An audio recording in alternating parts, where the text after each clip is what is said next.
అందరికీ వందనాలండి. అందరూ బాగున్నారనుకుంటున్నాను. ఇప్పటివరకు మనం ఆదికాండం 1-14 అధ్యాయాలు చదువుకున్నాం.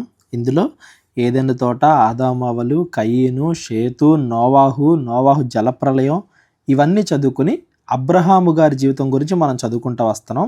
అబ్రహాముకి దేవుడు అబ్రహాము అని పేరు పెట్టక ముందు అబ్రహాము పేరు అబ్రాము.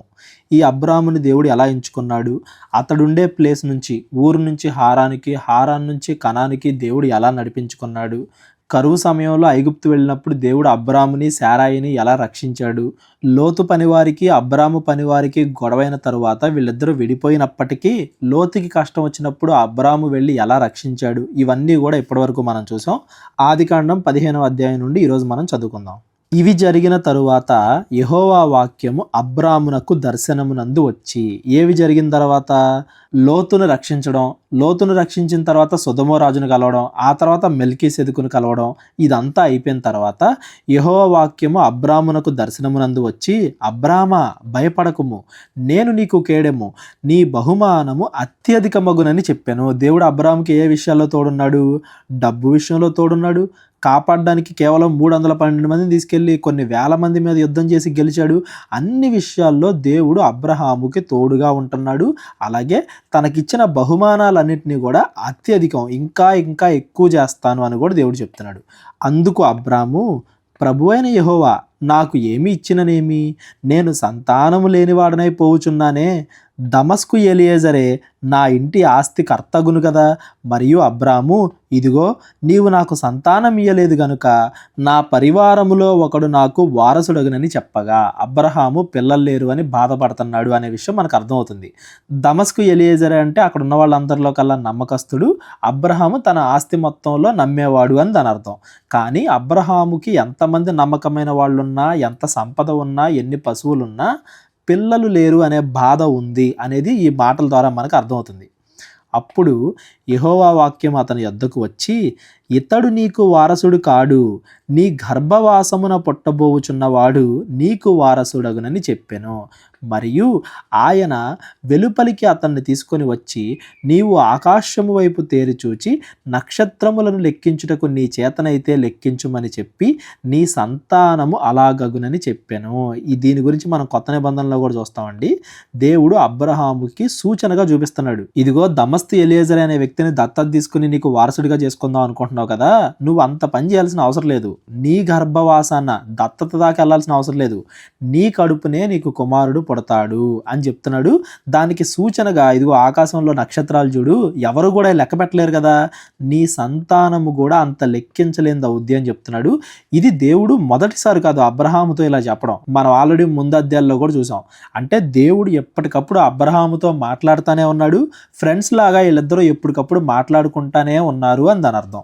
అతడు యెహోవాను నమ్మెను, అది అతనికి నీతిగా ఎంచబడెను. మీరు గమనించండి అండి, ఒక మనిషి నీతిమంతుడిగా ఎప్పుడు ఎంచబడతాడు అంటే దేవుణ్ణి నమ్మినప్పుడు. మనం మంచి పనులు ఎక్కువ చేయడం వల్ల నీతిమంతులు అవ్వం. దేవుడిని నమ్మి దేవుడు చెప్పింది చేయడం వల్ల నీతిమంతుడిగా ఎంచబడతాం. అందుకే అంటున్నాడు, యెహోవా అతన్ని నమ్మెను, అది అతనికి నీతిగా ఎంచబడెను. తర్వాత వచ్చిన ఇజ్రాయేలీలు కూడా ఇదిగో మేము అబ్రహాము సంతానం అందుకని మేము గొప్పోళ్ళం అంటారు. అబ్రహాము సంతానం అయినంత మాత్రాన గొప్పోళ్ళు అయిపోరు, ఇజ్రాయేలీలు అయినంత మాత్రాన గొప్పోళ్ళు అయిపోరు. ఇంకో రకంగా చెప్పాలి అంటే ఇవాళ క్రైస్తవ కుటుంబంలో పుట్టినంత మాత్రాన గొప్పోళ్ళు అయిపోరు. దేవుణ్ణి ఎవరైతే నమ్ముతారో వాళ్ళు నీతిమంతులు అవుతారు. మన కుటుంబాన్ని బట్టో మన పితరులను బట్టో మనం నీతిమంతులు అవ్వం. దేవుణ్ణి నమ్మడాన్ని బట్టి మనం నీతిమంతులు అవుతాం. మరియు ఆయన, నీవు ఈ దేశమును స్వతంత్రించుకొనున్నట్లు దానిని నీకిచ్చుటకు కల్దీల ఊరను పట్టణములో నుండి నిన్ను యువతలకు తీసుకొని వచ్చిన యెహోవాను నేనే అని చెప్పినప్పుడు, అంటే నిన్ను అక్కడి నుండి ఇక్కడ దాకా తీసుకొచ్చింది నేనే కదా. కల్దీల ఊరు అక్కడి నుంచి హారాన్ నుండి కనానికి, ఇక్కడ దాకా నేను నిన్ను ఎందుకు తీసుకొచ్చాను? నీకు సంతానాన్ని ఖచ్చితంగా ఇస్తాను, నా మాట నమ్ము, నా మీద విశ్వాసం ఉంచు అని దేవుడు అబ్రహాము ఏదో ఫ్రెండ్స్ లాగా మాట్లాడుకుంటా ఉన్నారు.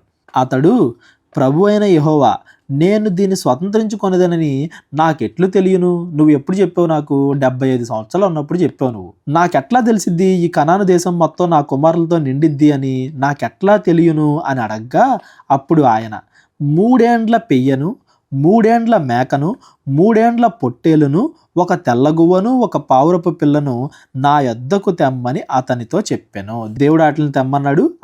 అతడు అవన్నీ తీసుకొని వాటిని నడుమకు ఖండించి దేని ఖండమును దాని ఖండమునకు ఎదురుగా ఉంచెను. అంటే ఏవేవైతే తీసుకొచ్చాడో ఏంటి, 3 ఏండ్ల పెయ్య, 3 ఏండ్ల మేక, 3 ఏండ్ల పొట్టేలు, ఒక తెల్లగువ్వ, ఒక పావురం, 3 జంతువులు, 2 పక్షులు, వీటన్నిటిని తీసుకొచ్చి సగానికి వాటిల్ని నరికి అని దాని అర్థం. దేనికి దానికి ఎదురెదురుగా పెట్టాడు, మధ్యలో దానికి గ్యాప్ ఉంచాడు. పక్షులను అతడు ఖండింపలేదు, పక్షుల్ని మాత్రం ఒక పక్కన పెట్టాడు. గద్దలు ఆ కళేబరం మీద వాలినప్పుడు అబ్రాము వాటిని తోలివేశాను. అంటే దాన్ని ఎవరు డిస్టర్బ్ చేయకుండా, ఏదైతే ఎదురెదురుగా పెట్టాడో ఆ జంతువుల్ని కోసి ఎదురెదురుగా పెట్టాడు కదా, వాటిల్ని ఏది కూడా డిస్టర్బ్ చేయకుండా, ఆ గద్దలు వచ్చి వాటిని డిస్టర్బ్ చేయకుండా కాపలా కాస్తున్నాడంట అబ్రాము. చాలా మందికి బైబిల్లో ఉన్న ఈ సిచ్యువేషన్ అర్థం కాదు. చాలా సింపుల్ అండి. ఆ కాలం పద్ధతులు మనకు అర్థమైతే ఈ సిచ్యువేషన్ మనకి ఈజీగా అర్థమవుద్ది. ఆ కాలంలో ఏంటంటే ఎవరైనా ఇద్దరు ఒప్పందం చేసుకున్నారనుకో, ఆ జంతువుల్ని మధ్యలో కోసి తల భాగాన్ని కాలి భాగాన్ని ఎదురెదురుగా పెట్టి ఆ మధ్యలో నుండి నడుచుకుంటూ వెళ్ళేవాళ్ళు. ఎవరైతే ఒప్పందం చేసుకుంటున్నారో వాళ్ళిద్దరూ. ఆ ఒప్పందం ఇక స్థిరమైనది, దాన్ని ఎవరో కూడా మీరకూడదు అనే దానికి అదొక సూచన. ఒక రకంగా చెప్పాలంటే ప్రతిజ్ఞ లాగా. ఇది ఆ కాలం అన్యుల సంప్రదాయమే, మనం పాటించాలి అని దేవుడు బైబిల్లో మనకి ఎక్కడా చెప్పలేదు. కానీ అబ్రహాము నాకెలా తెలిసిద్ది, నాకు గుర్తేంటి అని అడిగాడు. కాబట్టి అబ్రహాము ఎలా అయితే మిగతా రాజులతో రాజ్యాలతో ఒప్పందాలు చేసుకుంటున్నాడో, దేవుడు కూడా అబ్రహాముతో అలా ఒప్పందం చేసుకుంటున్నాడు. ఏంటి, దేవుడు ఆ మధ్యలో ఆ జంతువుల మధ్యలో నడిచి వెళ్తాడు. అప్పుడు దేవుడికిను అబ్రహాముకి మధ్యలో అది ఒక సూచనగా, ఒక రకంగా ఒక ప్రతిజ్ఞలాగా ఉండిద్ది అనేది దీని యొక్క ముఖ్యమైన ఉద్దేశం. ఇది వాళ్ళ క్రైస్తవులు ఎవరో పాటించాల్సిన అవసరం లేదు, దేవుడు పాటించమని ఎక్కడా చెప్పలేదు. అబ్రహాము అన్యులలో నుండి వచ్చాడు, దేవుడు అతన్ని మార్చుకున్నాడు అని ముందే చెప్పాను కదా. తన చెల్లిని ఎలా పెళ్లి చేసుకున్నాడు అని కూడా అడుగుతున్నారు కొంతమంది. ముందే చెప్పాను. అబ్రహాము దేవుడు పిలుచుకోక ముందు వరకు వాళ్ళ కుటుంబం అన్యుల ఆచారాల్లో మునిగి ఉంది. దేవుడు అబ్రహాముని పిలిచి అబ్రహాముని మార్చుకున్నాడు. ఆ కాలంలో పద్ధతులు ఈ కాలంలో పద్ధతులు వేరువేరుగా ఉంటాయి కదా. ఒక 200 సంవత్సరాలకు వెళ్ళిపోతే ఆ కాలం పద్ధతులు వేరేగా ఉంటాయి, అంత ముందుకు వెళ్ళిపోతే ఇంకా పద్ధతులు వేరేగా ఉంటాయి. ఇది సుమారుగా ఒక 5 నుండి 6 వేల సంవత్సరాల క్రితం జరిగిన ఒప్పందం. అప్పుడు పద్ధతులు ఇప్పుడు పాటించకపోవడం వల్ల వీటిని మనం తప్పుగా అర్థం చేసుకునే ప్రమాదం ఉంది. ఒకటే గుర్తుపెట్టుకోండి, పాత నిబంధన అంతా కూడా ఛాయ.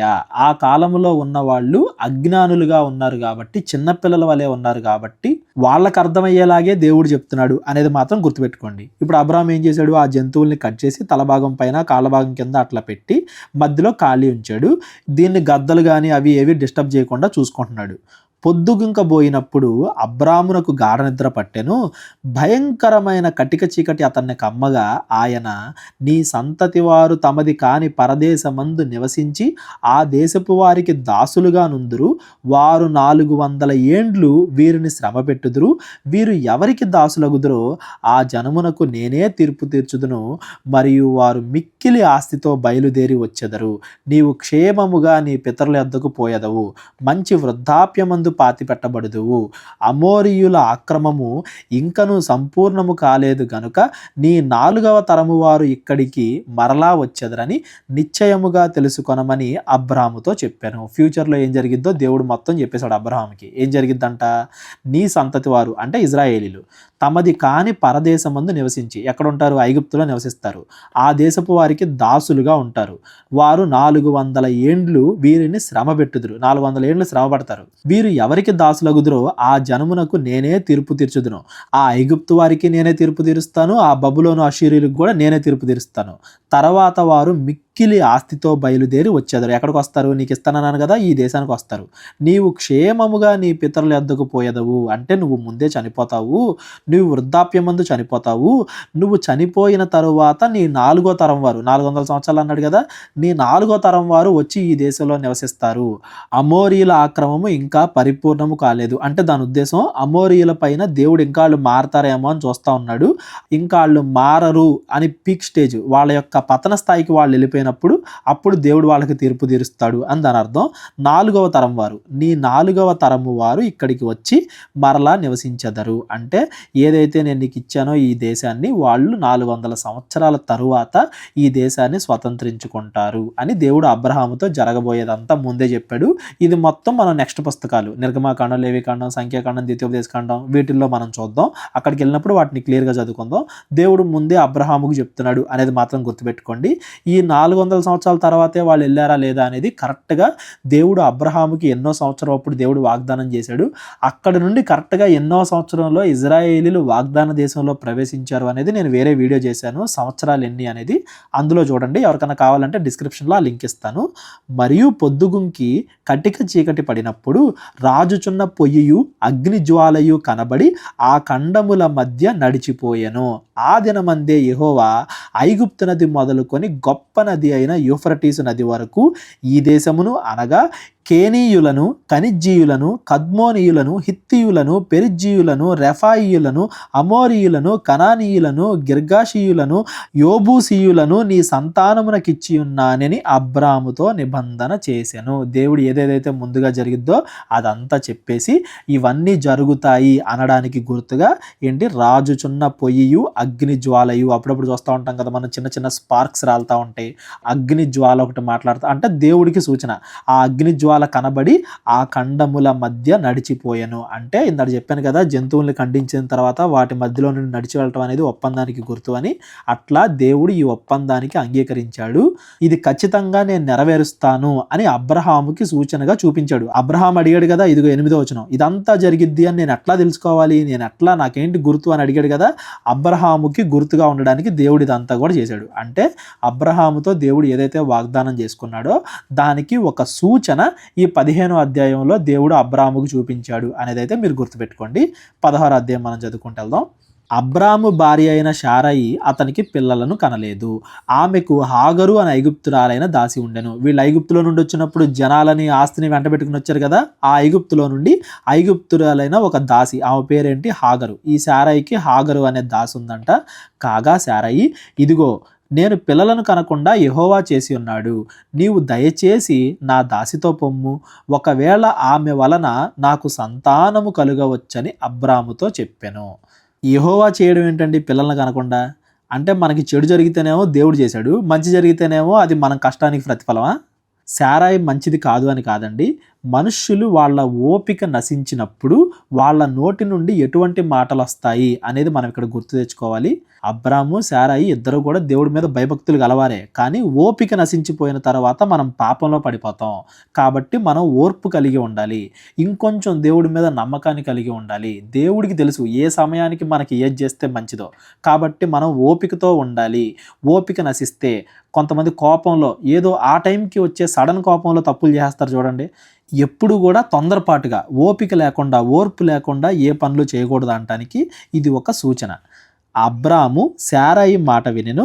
కాబట్టి అబ్రాము కనాను దేశంలో 10 ఏండ్లు కాపురం ఉన్న తరువాత అబ్రాము భార్య అయిన శారాయి తన దాసి అయిన హాగరును ఐగుప్తురాలను తీసుకొని తన పెనిమిటి అయిన అబ్రామునకు భార్యగా ఉండునట్లు అతనికి ఇచ్చాను. అంటే భార్యగా అయింది. ఎవరు?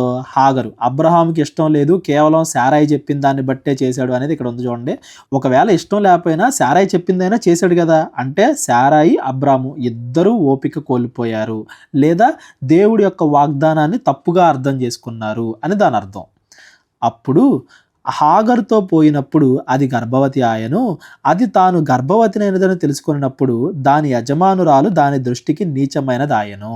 ఇప్పుడు దాకా బాగానే ఉంది కదా హాగరు, ఇప్పుడు దాకా బాగానే ఉంది కాబట్టే, తన పని వాళ్ళల్లో నమ్మకస్తురాలు కాబట్టే శారాయి హాగర్ని చూస్ చేసుకుంది, లేదంటే వేరే వాళ్ళని ఎవరినో ఒకరిని చూస్ చేసుకునేది కదా. అప్పటి వరకు మంచిగానే ఉంది. ఎప్పుడైతే గర్భవతి అయిందో అప్పుడు తన యజమానురాల్ని నీచంగా చూడడం మొదలుపెట్టింది. చూడండి, కొంతమంది డబ్బు వచ్చినప్పుడు మనుషులు మారిపోతూ ఉంటారు. అప్పుడు దాకా ఉన్న స్నేహితుల్ని, బంధువుల్ని దూరం పెడతారు, నీచంగా చూస్తారు. అంటే పరిస్థితులు మనకి అనుకూలంగా మారిపోయినప్పుడు వేరే వాళ్ళని నీచంగా చూడడం, పెత్తనం చలాయించడం ఎంత దారుణాలకి దారితీస్తాయి అనేది ఇక్కడ మనం గమనించాలి. శారాయి, అబ్రాము ఓపిక లేకపోవడం వల్ల, ఈ ఒక్క విషయంలో వాళ్ళు తప్పిపోవడం వల్ల జరిగిన ప్రమాదం చూడండి. అప్పుడు దాకా బాగానే ఉండి ఈ ఒక్క విషయంలో ఈవిడ కూడా తప్పిపోవడం వల్ల ఈ హాగరు అనే ఆవిడ హృదయంలోకి ఏమొచ్చేసింది? గర్వం వచ్చేసింది. ఆవిడకంటే ఈవిడే గొప్ప అనే గర్వం వచ్చేసింది. ఈ తప్పు ఈవిడ చేయడం వల్ల కూడా పర్యవసానాలు ఎలా ఉన్నాయి, దానివల్ల అందరూ ఎలా బాధపడ్డారో చూద్దాం చూడండి.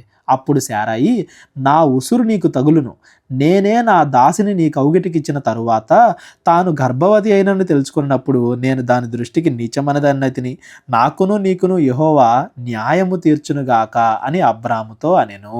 ఆవిలో ఒక లోపం ఉంది, ఏవలో ఒక లోపం ఉంది. ఆడవాళ్ళు ఇద్దరు కూడా కొట్టుకున్నారు. కొట్టుకోవడం వల్ల ఏమైపోయింది, వాళ్ళ మాట విన్న అబ్రహాము వాళ్ళ మధ్యలో ఇరుక్కుపోయాడు. అందుకు అబ్రాము, ఇదిగో నీ దాసి నీ చేతిలో ఉన్నది, నీ మనస్సుకు వచ్చినట్లు దాన్ని చేయమని శారాయితో చెప్పాను. శారాయి దాన్ని శ్రమ పెట్టినందున ఆమె యొద్ద నుండి అది పారిపోగా ఏమైందంట, చివరికి ఫైనల్గా పారిపోయిందంట వీళ్ళ దగ్గర నుండి. ఎవరో, హాగరు. మీరు ఒక్కసారి గమనించండి, ఒక్క తప్పు ఎన్ని తప్పులకి దారి తీస్తుందో చూడండి. ఎవరో ఒక మనిషి మీద మనకి ఏదో ఉంటుంది, ఒక అనుమానం, అది ఏదో ఉంటుంది, అది పెరుగుతా పోద్ది. అక్కడ మొదట్లోనే దాన్ని మనం గుర్తించకపోతే ఆ ఒక్కటి 100 తప్పులు అవుతుంది. అది ఇంకా పెరుగుతా వెళ్ళిద్ది కానీ తగ్గదు. ఆ ఒక్క దాని వల్ల, ఆ స్టార్టింగ్లో అబ్రాము శారాయి చేసిన తప్పు వల్ల ఎన్ని పర్యవసనాలు వచ్చాయి చూడండి. అబ్రాము మధ్యలో నలిగిపోతున్నాడు, శారాయి బాధపడుతుంది, హాగరు బాధపడుతుంది, అందరూ కష్టాల్లోకి వెళ్ళిపోయారు. ఎందుకంటే దేవుడు చెప్పిన మాటనే మనకు నచ్చినట్టుగా మనం ట్రాన్స్లేట్ చేసుకోవడం. మనకు నచ్చినట్టుగా కాదు, దేవుడు చెప్పింది దేవుడి కోణంలో నుండే ఆలోచించాలి. రెండవది, ఓపిక కలిగి ఉండాలి. మూడవది, మనం అనుకున్న ఈ దేవుడు నెరవేర్చినప్పుడు మనలో గర్వం రాకూడదు. ఇవన్నీ కూడా ఈ సిచ్యువేషన్ బట్టి మనం నేర్చుకోవాలి. ఎవరికైనా ఏమైనా డౌట్లు ఉన్నట్లయితే నాకు కాల్ చేయండి. యెహోవా దూత అరణ్యములో నీటి బుగ్గ యొద్ద అనగా షూరు మార్గములో బుగ్గ యొద్ద ఆమెను కనుగొని, శారాయి దాసివైన హాగరు, ఎక్కడి నుండి వచ్చితివి, ఎక్కడికి వెళ్ళుచున్నావని అడిగినందున అది, నా యజమానురాలైన శారాయి యొద్ద నుండి పారిపోవుచున్నాను అనెను. అప్పుడు యెహోవా దూత, నీ యజమానురాలి యొద్దకు తిరిగి వెళ్ళి ఆమె చేతి కింద అణిగియుండుమని దానితో చెప్పెను. మరియు యెహోవా దూత, ఇదిగో నీ సంతానమును నిశ్చయముగా విస్తరింపజేసేదను, అది లెక్కింప వీలు లేనంతగా విస్తారమగునని దానితో చెప్పెను. మరియు యెహోవా దూత, ఇదిగో యెహోవా నీ మొరను వినెను, నీవు గర్భవతి అయి ఉన్నావు, నీవు కుమారుణ్ణి కని అతనికి ఇష్మాయేలు అని పేరు పెట్టుదువు. అతడు అడవిగాడిద వంటి మనుష్యుడు, అతని చెయ్యి అందరి చేతులు అతనికిని విరోధముగా ఉండెను, అతడు తన సహోదరులందరి ఎదుట నివసించునని దానితో చెప్పగా. ఈ సిచ్యువేషన్ బట్టి మనకేం అర్థం అవ్వాలండి, ఒకవేళ మనం తప్పులు చేసినా కానీ దేవుడు ఎప్పుడూ కూడా మనకి సహాయం చేయడానికి రెడీగానే ఉంటాడు. అది మనం గుర్తుపెట్టుకోవాలి. మనం అనుకుంటాం శారాయి మంచిది, హాగరు చెడ్డది, ఇట్లా ఎన్నో అనుకుంటాం. దేవుడు అట్లాంటి ఏం చూడండి. దేవుడి దృష్టిలో మనుషులందరూ ఏదో ఒక చోట పాపం చేసిన వాళ్ళే. ఎప్పుడు కూడా వాళ్ళు ఎప్పుడు పశ్చాత్తాపడతారా, నేను ఎప్పుడు రక్షిద్దామా అని దేవుడు చూస్తూ ఉంటాడు. ఈవెన్ దో ఈ సిచ్యువేషన్ వీళ్ళ ముగ్గురు తప్పిదం వల్లే జరిగినా కానీ దేవుడు వీళ్ళ ముగ్గురికి తోడుంటున్నాడు చూడండి. అటువైపు అబ్రహాంకి తోడున్నాడు, శారాయికి తోడున్నాడు, తర్వాత గర్భఫలాన్ని దయచేస్తాడు, హాగరికి తోడున్నాడు. ఇదిగో నువ్వు గర్భవతివి, ఇప్పుడు ఎక్కడికి పారిపోతావు, నువ్వు ఎక్కడికి వెళ్ళిపోతావు, మరలా వెళ్ళు, అక్కడే ఉండు, నీ యజమానురాల దగ్గర ఉండు, నేను నిన్ను జాగ్రత్తగా చూసుకుంటాను, మంచిగా ఇష్మాయేల్ని కను, అతను నేను విస్తరింపజేస్తాను, నేను మీకు తోడుంటాను అని దేవుని దూత ఇక్కడ హాగర్తో మాట్లాడుతుంది. దేవుడు ఎప్పుడూ అందరికీ తోడుగానే ఉంటాడు. మనం జస్ట్ ఏం చేయాలంటే ఆయన మాట వినాలి, ఆయన ఎదుట సాగిలపడి పశ్చాత్తాపడి సాయం చేయమని అడగాలి. హాగర్ అడిగింది సంతానం దయచేయమని, దేవుడు గర్భఫలం ఇచ్చాడు. ఇవ్వగానే ఏం చేసింది, శారాయి మీద గర్వం చూపించింది, దానివల్ల మళ్ళా కష్టంలోకి వెళ్ళిపోయింది, మళ్ళా పశ్చాత్తాపడింది. దేవుడు మళ్ళా సహాయం చేస్తున్నాడు హాగర్కి. మనుషులే పరిస్థితుల్ని కాంప్లికేట్ చేసేసుకుంటూ ఉంటారు, ఇంకా సమస్యల్ని ఎక్కువ చేసేసుకుంటూ ఉంటారు. దేవుడు ఎప్పుడు కూడా ఉన్న సమస్యల్ని తగ్గించడానికే ప్రయత్నం చేస్తూ ఉంటాడు. ఈవెన్ దో అది మన తప్పుల వల్లే వచ్చిన సమస్యలైనా కానీ దేవుడు వాటిల్ని సరిచేస్తానికే చూస్తాడు. ఇక్కడ ఇష్మాయేల్ మీద కానీ హాగర్ మీద కానీ ఎవరి మీద కూడా దేవుడికి ద్వేషం లేదు. దేవుడు అందరినీ సమానంగానే చూస్తాడు. కానీ ఎవరైతే మంచి వాళ్ళు ఉంటారో ఆ మంచి వాళ్ళ ద్వారా మాత్రం తన ప్రణాళికను నెరవేరుస్తాడు అని దాని అర్థం. ఇక్కడ ఇష్మాయేల్తో పోలిస్తే ఇస్సాకు మంచివాడు, ఇస్సాకు దేవుడు యందు భయభక్తులు గలవాడు. అందుకని ఇస్సాకు ద్వారా దేవుడు యేసుక్రీస్తు వారి యొక్క వంశావళి, అబ్రహాముకి ఇచ్చిన వాగ్దానాన్ని ఇస్సాకు ద్వారా దేవుడు నెరవేర్చాడు. దేవుడు ఎప్పుడు హృదయాన్ని చూస్తాడు, ఇంకా వేరేదేది చూడ్డో. ఇక్కడ ఇష్మాయేల్ని దేవుడు వృద్ధి చేశాడు, హాగర్కి తోడున్నాడు. ఈ విషయాన్ని మీరు గుర్తుపెట్టుకోండి. అది అంటే ఆ హాగరు చూచుచున్న దేవుడవు నీవే అను పేరు తనతో మాట్లాడిన యెహోవాకు పెట్టెను. బైబిల్లో దేవుడికే ఒక పేరు పెట్టిన వ్యక్తి ఎవరంటే ఈ హాగరేనండి. చూచుచున్న దేవుడవు నీవే అంటే నేను ఎప్పుడు, ఆవిడనే కాదండి, ఎవరు ఏ కష్టాల్లో ఉన్నా దేవుడు చూస్తూ ఉంటాడు. మనం ఆయనకు అవకాశం ఇస్తే ఆయన మనకి సమాధానం ఇస్తాడు అంటానికి చూచుచున్న దేవుడవు నీవే అని పేరు తనతో మాట్లాడిన యెహోవాకు పెట్టెను. ఏలయనగా నన్ను చూచిన వానిని నేనిక్కడ చూచితిని కదా అనుకొనెను. అందుచేత ఆ నీటి బొగ్గకు బెయేర్ లహోయిరోయి అని పేరు పెట్టబడెను. అది కాదేశునకు బెరెదునకు మధ్యనున్నది. తరువాత హాగరు అబ్రహామునకు కుమారుని కనెను. అబ్రహాము హాగరు కనిన తన కుమారునికి ఇష్మాయేలు అని పేరు పెట్టెను. హాగరు అబ్రహామునకు ఇష్మాయేలును కనినప్పుడు అబ్రహాము 86 ఏండ్లు గలవాడు. అంటే అబ్రహాము కూడా దేవుడు హాగర్తో మాట్లాడాడు అని నమ్మాడు. అందుకే అతనికి ఇష్మాయేలు అని పేరు పెట్టాడు. శారాయి కూడా నమ్మే ఉంటుంది. అందుకే ఇష్మాయేలు పుట్టేంత వరకు మరలా శారాయి శ్రమ పెట్టింది అని ఇక్కడ కూడా మనం చదువుకోలేదు. ఈ 16 అధ్యాయం మీకు అర్థమైంది అనుకుంటున్నాను. దేవుడు 15వ అధ్యాయంలో నేను నీకు సంతానాన్ని ఇస్తాను అనే వాగ్దానాన్ని స్థిరపరిచినప్పటికీ, అబ్రహాముకు అర్థమయ్యేలాగా ఒక సూచన చూపించినప్పటికీ అబ్రహాము దాన్ని తప్పుగా అర్థం చేసుకోవడం వల్ల, శారాయి దాన్ని తప్పుగా అర్థం చేసుకోవడం వల్ల, ఓపిక లేకపోవడం వల్ల వీళ్ళ వల్ల ఒక ప్రాబ్లం క్రియేట్ అయింది. మరలా ఆ ప్రాబ్లం సాల్వ్ అయిపోయింది. మరలా 17వ అధ్యాయంలో దేవుడు మళ్ళా మాట్లాడుతున్నాడు అబ్రహాముతో. ఏమని మాట్లాడుతున్నాడు చూద్దాం. అబ్రహాము 99 ఏండ్ల గలవాడైనప్పుడు యెహోవా అతనికి ప్రత్యక్షమై, నేను సర్వశక్తిగల దేవుడను, నా సన్నిధిలో నడుచుచు నిందారహితుడివై ఉండుము. అబ్రహాముకి ఎన్ని సంవత్సరాలు? 99. అంటే ఇష్మాయేలుకి ఇప్పటికి ఎన్ని సంవత్సరాలు వచ్చేసాయి? 13 సంవత్సరాలు వచ్చేసాయి. దేవుడు ఎప్పుడు అబ్రహాముతో మాట్లాడుతూనే ఉన్నాడు. మరలా ఇంకోసారి మాట్లాడుతున్నాడు. ఇదిగో నేను సర్వశక్తిగల దేవుడను, నా సన్నిధిలో నువ్వు ఎలా ఉండాలి? నా సన్నిధిలో నడవాలి. అంటే నా మాటపూర్వకంగా నడవాలి, నిందారహితుడివై ఉండాలి. నాకును నీకును మధ్య నా నిబంధనను నియమించి నిన్ను అత్యధికముగా అభివృద్ధి పొందించదనని అతనితో చెప్పాను. 15వ అధ్యాయంలో ఏదైతే చెప్తున్నాడో మళ్ళా చెప్తున్నాడు. ఈ మాట అబ్రహాము హారాన్లో నుండి వచ్చినప్పటి నుంచి, దేవుడు అబ్రహాముని పిలుచుకున్నప్పటి నుంచి అబ్రహాముతో చెబుతానే ఉన్నాడు. మనం చాలాసార్లు చూసాం ఇప్పటికే. అబ్రాము సాగిలపడి ఉండగా దేవుడు అతనితో మాట్లాడి, ఇదిగో నేను నియమించిన నా నిబంధన నీతో చేసి ఉన్నాను. నీవు అనేక జనములకు తండ్రి వగుదువు, మరియు ఇక మీదట నీ పేరు అబ్రాము అనబడదు. నిన్ను అనేక జనములకు తండ్రిగా నియమించితిని గనుక నీ పేరు అబ్రహాము అనబడును. అబ్రహాము అని అబ్రాము పేరుని మార్చాడు దేవుడు. నీకు అత్యధికముగా సంతానాభివృద్ధి కలుగజేసి నీలో నుండి జనములు వచ్చినట్లు నియమించుదును. రాజులను నీలో నుండి వచ్చుదురు. అనేక మంది జనములు, ఇజ్రాయేలీలు, యూదులు, ఎదోమీలు, అనేక రకాలైన జనాలు అబ్రహాము ద్వారా వచ్చారు. జనాలు వస్తారు, రాజులు కూడా నీలో నుండి వస్తారు. నేను నీకును నీ తరువాత నీ సంతానమునకును దేవుడునై ఉండునట్లు నాకును నీకును నీ తర్వాత తరముల్లో నీ సంతతికి నీ మధ్య నా నిబంధనను నిత్య నిబంధనగా స్థిరపరిచెదను. నిత్య నిబంధన అంటే తరతరములకు ఉండేది. ఇక దాన్ని నిత్య నిబంధనగా నేను స్థిరపరుస్తున్నాను. అంటే ముందు నుండి కూడా దేవుడు ఇదే చెప్తున్నాడు, ఇప్పుడు చెప్పింది కాదు. కాకపోతే గుర్తు చేస్తున్నాడు. ఎప్పటికప్పుడు దేవుడు తన వాగ్దానాన్ని గుర్తుపెట్టుకునే ఉన్నాడు, దాన్ని నెరవేర్చాలనే చూస్తున్నాడు అని దాని అర్థం. నీకును నీ తరువాత నీ సంతతికిని నీవు పరదేశమై ఉన్న దేశమును అనగా కనానను దేశమంతటిని నిత్య స్వాస్థ్యముగా ఇచ్చి వారికి దేవుడనై ఉందునని అతనితో చెప్పాను. ఫ్యూచర్లో జరగబోయేవన్నీ కూడా అబ్రహాముకి ముందే చెప్తున్నాడండి. అబ్రహాము ఎప్పుడు చనిపోతాడు, అబ్రహాము యొక్క సంతానం ఎన్ని సంవత్సరాల తర్వాత ఈ కనాన దేశానికి వస్తారు, అక్కడ ఎట్లా ఉంటారు, అన్నీ కూడా దేవుడు ముందే చెప్తున్నాడు. నిత్య స్వాస్థ్యముగా ఇచ్చి వారికి దేవుడిగా ఉంటాను, మరియు నీవు మాత్రమే గాక నీ తరువాత వారి తరముల నీ సంతతియు నా నిబంధనను గైకొనవలెను. నాకును నీకును నీ తరువాత నీ సంతతికిని మధ్య మీరు గైకొనవలసిన నా నిబంధన ఏదనగా మీలో ప్రతి మగవాడును సున్నతి పొందవలెను. మీరు మీ గోప్యాంగ చర్మమున సున్నతి పొందవలెను. అది నాకు నీకు మధ్యనున్న నిబంధనకు సూచనగా ఉండును. 8 దినముల వయస్సు గలవాడు అనగా నీ ఇంట పుట్టిన వాడైనను నీ సంతానము కాని అన్యుని యొద్ద వెండితో కొనబడిన వాడైనను నీ తరములలో ప్రతి మగవాడు మీలో సున్నతి పొందవలెను. నీ ఇంట పుట్టినవాడును నీ వెండితో కొనబడిన వాడును తప్పక సున్నతి పొందవలెను. అప్పుడు నా నిబంధన మీ శరీరమందు నిత్య నిబంధనగా ఉండును. సున్నతి పొందని మగవాడు అనగా ఎవని గోప్యాంగ చర్మమున సున్నతి చేయబడదో అట్టివాడు తన జనములలో నుండి కొట్టివేయబడును. వాడు నా నిబంధనను మీరి ఉన్నాడని అబ్రహాముతో చెప్పాను. ఈ అధ్యాయంలోనండి, ఈ 17వ అధ్యాయంలో దేవుడు అబ్రాము పేరుని అబ్రహాముగా మార్చాడు. అబ్రహాముతో ఒక నిబంధన చేసుకున్నాడు. 15వ అధ్యాయంలో ఒక సూచన చూపించాడు కదా దేవుడు, అగ్నిజ్వాలగా దేవుడు ఆ కళేబరం మధ్య నడిచి వెళ్ళాడు అని. కానీ అది కేవలం అబ్రహాముతో చేసుకున్నది. ఇక నుండి నా జనము, నీ దగ్గర నుండి వచ్చే ప్రతి సంతానం, ఎవరెవరైతే నన్ను దేవుడిగా ఉంటున్నారో వాళ్ళందరికీ మధ్య నాకు మధ్య కూడా ఒక నిబంధన ఉండాలి. కేవలం అబ్రహాముకి దేవుడికి మధ్య మాత్రమే కాదు, అబ్రహాము తర్వాత వచ్చిన ప్రతి పిల్లవాడు, ప్రతి సంతానము, ప్రతి ఒక్కళ్ళతో దేవుడికి ఒక నిబంధన ఉండడానికి దేవుడు ఒక గుర్తుగా ఏమిచ్చాడంటే ప్రతి మగవాడును సున్నతి పొందవలెను. అంటే దేవుడి యొక్క సంతానము ఇది. ఎక్కడి నుండి అయితే పిల్లలు కలుగుతారో అక్కడ మీరు ఒక సున్నతి పొందవలెను. అదేంటంటే గుర్తుగా, ఇక మీరందరూ కూడా నేను ఏర్పాటు చేసుకున్న జనము అనడానికి గుర్తుగా ఈ సున్నతి అనే ఆచారాన్ని ఇచ్చాడు దేవుడు.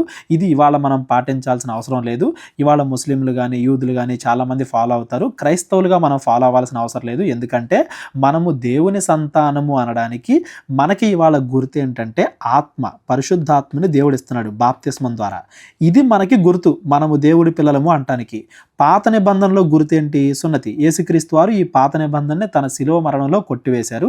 కాబట్టి వాళ్ళ క్రైస్తవులు బాప్తిస్మం తీసుకుని పరిశుద్ధాత్మను పొందుకుంటే మనము దేవుని పిల్లలము అంటానికి ఆ ఆత్మే మనకి గుర్తు. మరి పాత నిబంధనలో ఇటువంటి ఆచారాలు ఎందుకు ఇచ్చాడు? ఇందాక చెప్పాను కదా, వాళ్ళు చిన్నపిల్లలు లాంటి వారు, వాళ్ళకి అర్థమయ్యేలాగే దేవుడు వాళ్ళకి చెప్పాడు, వాళ్ళకి అర్థమయ్యే పద్ధతుల్లోనే దేవుడు వారికి వివరించాడు అని. చూడండి, దేవుడు 6 రోజుల్లో సృష్టించేసి 7వ రోజు విశ్రాంతి తీసుకున్నాడు అనేది దేనికోసం? అందరూ కూడా ఒక రోజుని దేవుడి కోసం కేటాయించి ఆ రోజుని దేవుడిని ఆరాధించడానికి విశ్రాంతి దినంగా పెట్టాడు. యేసుక్రీస్తు వారి శిలువ మరణానికి గుర్తుగా దేవుడు ఇశ్రాయేలీయులకు ఏం పెడతాడు? ఇదిగో మీరు పాపం చేసినప్పుడు మీరు బలి ఇవ్వాలి అని జంతు బలిని పెడతాడు. ఇలా పాత నిబంధన అంతా కూడా సూచనలే ఉంటాయండి. ఇలా పాత నిబంధన అంతా కూడా సూచనలు, శరీర సంబంధమైన గుర్తులే ఉంటాయి. కొత్త నిబంధనలు అట్లాంటి ఏం లేవు. ఇవాళ మనం దేవుడు కుమారులు అంటానికి గుర్తు పరిశుద్ధాత్మ, బాప్తిస్మం ద్వారా మనం పొందుకుంటాం. ఆ కాలంలో అంటే దేవుడు ఇశ్రాయేలీయులకు ఇచ్చింది ఏంటంటే సున్నతి అనే గుర్తు. ఎవరికైనా కానీ అసలు దేవుడు పాత నిబంధనలో ఇన్ని ఆచారాలు ఎందుకు పెట్టాడు, అసలు అది ఎందుకు ఇచ్చాడు, అది కొట్టేసి మళ్ళీ కొత్త నిబంధన ఎందుకు ఇచ్చాడు, ఇట్లాంటి డౌట్స్ ఏమైనా ఉన్నట్లయితే ధర్మశాస్త్రం గురించి నేను ఒక వీడియో చేశాను. అది మీకు డిస్క్రిప్షన్లో లింక్ అయినా ఇస్తాను, లేదా నా ఫోన్ నెంబర్కి కాల్ చేయండి. ఎటువంటి డౌట్స్ ఉన్నా కానీ క్లియర్ చేసుకోండి. ఆ రోజు అబ్రహాముతో పాటు ఎవరెవరైతే ఉన్నారో, కేవలం అబ్రహాముకి పుట్టినోళ్ళు అని కాదు, ఎవరెవరైతే దేవుని నమ్ముకుంటారో వాళ్ళందరూ కూడా సున్నతి పొందితే వాళ్ళందరితో కూడా నేను నా నిబంధన చేసుకుంటాను, మీ అందరికి కూడా నేను తోడుంటాను అనేది దేవుడు అక్కడ ఇచ్చిన సూచన.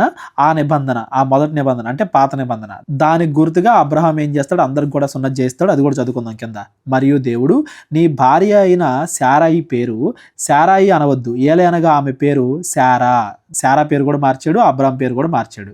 నేను ఆమెను ఆశీర్వదించి ఆమె వలన నీకు కుమారుని కలుగజేసేదను, నేను ఆమెను ఆశీర్వదించెదను, ఆమె జనములకు తల్లి అయి ఉండును, జనముల రాజులు ఆమె వలన కలుగుదురని అబ్రహాముతో చెప్పాను. మళ్ళా కన్ఫ్యూజన్ లేకుండా, మళ్ళా నువ్వు ఇంకొకరితో పిల్లలు కానాల్సిన అవసరం లేదు, నేను శారా ద్వారానే నీకు సంతానాన్ని కలుగజేస్తాను అని కూడా దేవుడు ఇక్కడ క్లియర్గా అబ్రహాముకి గుర్తు చేస్తున్నాడు. అప్పుడు అబ్రహాము సాగిలపడి నవ్వి, 100 ఏండ్ల గలవాడికి సంతానము కలుగునా, 90 ఏండ్ల శారా కనునా అని తన మనస్సులో అనుకొనెను. అబ్రహాం ఇట్లా ఉన్నాడు, ఎలాగో ఇష్మాయిల్ పుట్టాడు కదా, ఇష్మాయిల్ని వృద్ధి చెందితే సరిపోద్ది కదా, మరలా నేనే ముసలోడిని, మా ఆవిడ ఇంకా ముసలిది, ఎట్లా మేము పిల్లలకు అంటాము అనే అపనమ్మకంతో అబ్రహాం ఉన్నాడు. అందుకే అబ్రహాం ఏమంటున్నాడు? ఇష్మాయేలు నీ సన్నిధిని బ్రతుకను అనుగ్రహించుము అని దేవునితో చెప్పగా, దేవుడు నీ భార్య అయిన శారా నిశ్చయముగా నీకు కుమారుణ్ణి కనును, నీవు అతనికి ఇస్సాకు అని పేరు పెట్టుదువు. ఇస్సాకు అంటే ఏంటో తెలుసా? నవ్వు. దేవుడు ఆ నవ్వు అనుగ్రహించాడు అని. ఎందుకంటే ఇస్సాకుని నేను అనుగ్రహిస్తాను అనగానే అబ్రహాము నవ్వాడు, తర్వాత శారా కూడా నవ్విద్ది, మేము ముసలాళ్ళం మాకు ఎలా పిల్లలు పడతారు అని. అది ఎప్పుడు దేవుడు వాళ్ళకి గుర్తుండడానికి, అలాగే దేవుడు వాళ్ళ జీవితాల్లో ఆనందం కలిగించాడు అంటానికి గుర్తుగా కూడా ఇస్సాకుని ఇచ్చాడు అని మనం అనుకోవచ్చు. ఇస్సాకు పేరు అనగానే నవ్వు, దేవుడు నవ్వు అనుగ్రహించాడు అని దాని అర్థం. అతని తరువాత అతని సంతానము కొరకు నిత్య నిబంధనగా నా నిబంధనను అతనితో స్థిరపరిచెదను. ఇక్కడ నుండి అబ్రహాముతో దేవుడు ఏదైతే వాగ్దానం చేశాడో ఇదే వాగ్దానాన్ని దేవుడు ఇస్సాకుతో మాట్లాడతాడు, దేవుడు యాకోబుతో మాట్లాడతాడు, అతని సంతానం తర్వాత దావీదుతో మాట్లాడతాడు. ఇట్లా ప్రతి ఒక్కరితో మాట్లాడుకుంటానే వెళ్తాడు.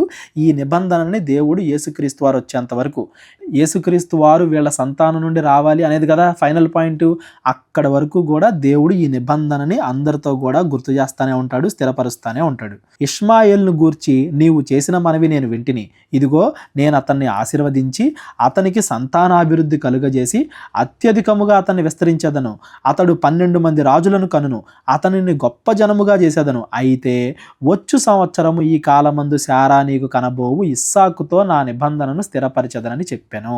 నేనేమీ ఇష్మాయేల్ని వదిలేను, కానీ ఇస్సాకు ద్వారానే నా నిబంధనని స్థిరపరుస్తాను. ఎందుకు ఇస్సాకు ద్వారానే? అబ్రహాముకు తెలీదు ఎవరు దేవుడి పట్ల విశ్వాసం కలిగి ఉంటారో ఎవరు ఉండరో, దేవుడికి తెలుసు కదా. ఎవరైతే దేవుడి పట్ల విశ్వాసం కలిగి ఉంటారో వాళ్ళ ద్వారా నిబంధన స్థిరపరచడం, వాళ్ళ ద్వారా యేసుక్రీస్తు వారు రావడం అనేది దేవుడి యొక్క ప్రణాళిక. అందుకనే ఇష్మాయేల్ని ఆశీర్వదిస్తాను, నేను అతని మీద ఏం పార్షియాలిటీ చూపించను, అతడు బహుగా విస్తరిస్తాడు, గొప్ప జనంగా చేస్తాను, కానీ ఇస్సాకుతోనే నా నిబంధన స్థిరపరుస్తాను. అబ్రహాము, శారా, హాగరు వీళ్ళు పొరపాటు వల్ల వీళ్ళు చేసిన తప్పుని దేవుడు సరిచేశాడు అంతవరకే. కానీ దేవుడిచ్చిన వాగ్దానాన్ని మాత్రం దేవుడు స్థిరపరుస్తాడు, అది వేరే ఇది వేరే అని అబ్రహాముకి ఇక్కడ క్లియర్గా చెప్పేశాడు. ఇదే విషయాన్ని హాగర్కు కూడా దేవుడు ముందే చెప్పాడు, ఇదిగో అమ్మ నీ సంతానం ఇష్మాయేలు, అతను నేను వృద్ధి చేస్తాను, బహుజనంగా చేస్తాను, అడవిగాడిద అంటే అడవుల్లో నివసిస్తాడు అతడు సహోదరులతో ఉంటాడు, మిగతా రాజ్యాలతో యుద్ధాలు ఎక్కువైనప్పటికీ కూడా నేను అతన్ని కాపాడతాను అని ఫ్యూచర్లో జరగబోయేదంతా దేవుడు హాగర్కు కూడా చెప్పాడు.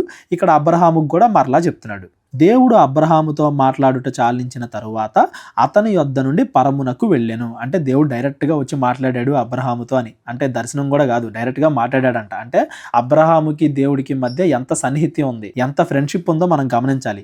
అప్పుడు అబ్రహాము తన కుమారుడైన ఇష్మాయేలును, తన ఇంట పుట్టిన వారందరినీ, తన వెండితో కొనబడిన వారందరినీ, అబ్రహాము ఇంటి మనుషులలో ప్రతి వానిని పట్టుకొని దేవుడు తనతో చెప్పిన ప్రకారము ఆ దినమందే వారి వారి గోప్యాంగ చర్మమున సున్నతి చేశాను. బలవంతంగా కాదండి, పట్టుకొని అనగానే ఎవరెవరైతే దేవుని నమ్ముతున్నారో, ఎవరెవరైతే ఈ వాగ్దానం స్థిరపడాలి అని కోరుకుంటున్నారో, ఎవరెవరైతే దేవుడు తమకు తోడుగా ఉండాలని కోరుకుంటున్నారో వాళ్ళు, ఎవరెవరైతే నమ్మారో ఈ నిబంధనలోకి వచ్చారో వాళ్ళందరూ కూడా సున్నతి చేయించుకున్నారు. అబ్రహాము గోప్యాంగ చర్మము సున్నతి చేయబడినప్పుడు అతడు 99 ఏండ్ల గలవాడు. అతని కుమారుడైన ఇష్మాయేలు గోప్యాంగ చర్మము సున్నతి చేయబడినప్పుడు అతడు 13 ఏండ్ల వాడు. ఆ ఒక్క దినమందే అబ్రహామును, అతని కుమారుడైన ఇష్మాయేలును సున్నతి పొందిరి. అతని ఇంట పుట్టిన వారందరూ, అన్యుని యొద్ద వెండితో కనబడిన వారందరూ, అతని ఇంటిలోని పురుషులందరూ అతనితో కూడా సున్నతి పొందిరి. అంటే ఎవరెవరైతే అబ్రహాముతో పాటు ఉన్నారో వాళ్ళందరూ కూడా దేవుని నమ్మారు, ఈ నిబంధనలోకి వాళ్ళందరూ కూడా వచ్చారు అని దాని అర్థం. ఇప్పుడు మనం చూసాం కదా 15, 16, 17 అధ్యాయాలు. ఈ అధ్యాయాల్లో మనం గమనించాల్సిన ముఖ్యమైన విషయాలు ఏంటంటే 15వ అధ్యాయంలో దేవుడు అబ్రహాముతో చేసుకున్న నిబంధనని అబ్రహాముకి గుర్తు చేశాడు. కానీ ఎట్లా గుర్తు చేశాడు? అబ్రహాము ఏదైతే సూచన కోరుకున్నాడో ఆ సూచన ఇచ్చాడు. అబ్రహాము కోరుకున్న సూచన అబ్రహాముకి ఇచ్చేశాడు. 16వ అధ్యాయంలో వీళ్ళు దాన్ని తప్పుగా అర్థం చేసుకుని కొంచెం తప్పిదాల్లో పడిపోయారు. దేవుడు మరలా దాన్ని సరిచేశాడు. దేవుడు ఎవరెవరైతే బాధపడతారో, దుఃఖపడతారో, దేవుడిని సహాయం అడుగుతాడో వాళ్ళందరికీ కూడా దేవుడు తోడుంటాడు అనేది కూడా ఈ 16వ అధ్యాయం నుండి మనం గమనించవచ్చు. 17వ అధ్యాయంలో దేవుడే ఒక సూచనగా కేవలం అబ్రహాముకి మాత్రమే కాదు, అబ్రహాము తర్వాత వచ్చే సంతానాలన్నిటికి కూడా, ఏ కుటుంబానికి ఆ కుటుంబం, ఏ మనిషికి ఆ మనిషి, దేవుడికి అతనికి మధ్య ఉన్న నిబంధన, ఇదిగో మీరు నా మాట వినాలి, నేను చెప్పినట్లుగా బ్రతికితే 10 ఆజ్ఞలు, అది ఓల్డ్ టెస్టమెంట్ ఉంటుంది కదా, మీరు నా మాటల ప్రకారంగా బ్రతకాలి, నేను మీకు తోడుంటాను, కాపాడుతాను అని ఈ నిబంధనకి గుర్తుగా వాళ్ళందరూ సున్నతి చేసుకోవాలని దేవుడే ఒక సూచనని, శరీర సంబంధమైన ఒక ఆజ్ఞని ఇజ్రాయేలీలకి, అనగా ఇజ్రాయేల్ పితరుడైన అబ్రహాముకి అతడితో ఉన్న వాళ్ళందరూ కూడా విధించాడు. దాన్ని అందరూ కూడా ఒప్పుకొని ఫాలో అయ్యారు అనేదాన్ని ఈ 17వ అధ్యాయంలో మనం చూసాం. ఈ 15, 16, 17 అధ్యాయాల్లో దేవుడు తన వాగ్దానం పైన ఎంత స్థిరత్వం కలిగి ఉన్నాడు, దాన్ని నెరవేరుస్తాను అని ఎన్ని రకాలుగా చెప్పుకుంటున్నాడు అనే విషయాన్ని మనం గమనించాలి. మనతో కూడా దేవుడు వాగ్దానాలు చేశాడు. ఇదిగో మీరు మారు మనసు పొందండి, బాప్తిసం పొందుకోండి, ఆత్మ నేను అనుగ్రహిస్తానని వాగ్దానం చేశాడు. ఎవరైతే ఆత్మను పొందుకుంటారో వాళ్ళందరూ దేవుని కుమారులు అనబడతారు అని వాగ్దానం చేశాడు. మనం మంచిగా బ్రతికితే, దేవుడి మీద నమ్మకం కలిగి వెళ్తే మనం పరలోకం వెళ్తామని వాగ్దానం చేశాడు. ఆ వాగ్దానం నిలబెట్టుకోవడానికి దేవుడు ఎప్పుడు కూడా తన సైడ్ నుంచి ప్రయత్నిస్తూనే ఉంటాడు. మన సైడ్ నుంచి మనం దేవుడికి దగ్గర అవుతున్నామా లేదా అనేదే మనం పరిశీలించుకోవాలి. శరీర సంబంధమైన గుర్తులు కాదు, వాటి వెనకాల ఉండే మనసు, ఆ మనసు అనేది దేవుడికి ముఖ్యం. ఆ మనసు అనే దాన్ని దేవుడు చూస్తాడు అనేది మాత్రం మీరు అందరూ గుర్తుపెట్టుకోండి. ఈ 15, 16, 17 అధ్యాయాల్లో ఎవరికైనా ఏదైనా డౌట్లు ఉన్నట్లయితే డిస్క్రిప్షన్లో నా నెంబర్ ఉంటుంది, నాకు కాల్ చేయండి. 18వ అధ్యాయం నుండి మనం రేపు పొద్దున్న చదువుకుందాం. అందరికీ వందనాలు. దేవుడు అందరినీ దీవించును గాక. అందరికీ వందనాలండి. కేవలం 30 వీడియోస్లో బైబిల్ నేర్చుకోండి అనే ఎంతో విలువైన ఈ కోర్స్ జస్ట్ ₹1 మీకు కావాలి అంటే మీ పేరు, మీ ఊరు ఈ నెంబర్కి వాట్సాప్ చేయండి. ఈ కోర్సులో ఏ విషయాలు ఉంటాయో ముందుగానే తెలుసుకోవడానికి ఈ వీడియో పాస్ చేసి టాపిక్స్ అన్నీ చదువుకోండి. క్రైస్తవులందరూ ఈ బైబిల్ కోర్స్ వినాలి అని మేము కోరుకుంటున్నాం. అందరినీ దేవుడు దీవించును గాక. ఆమెన్.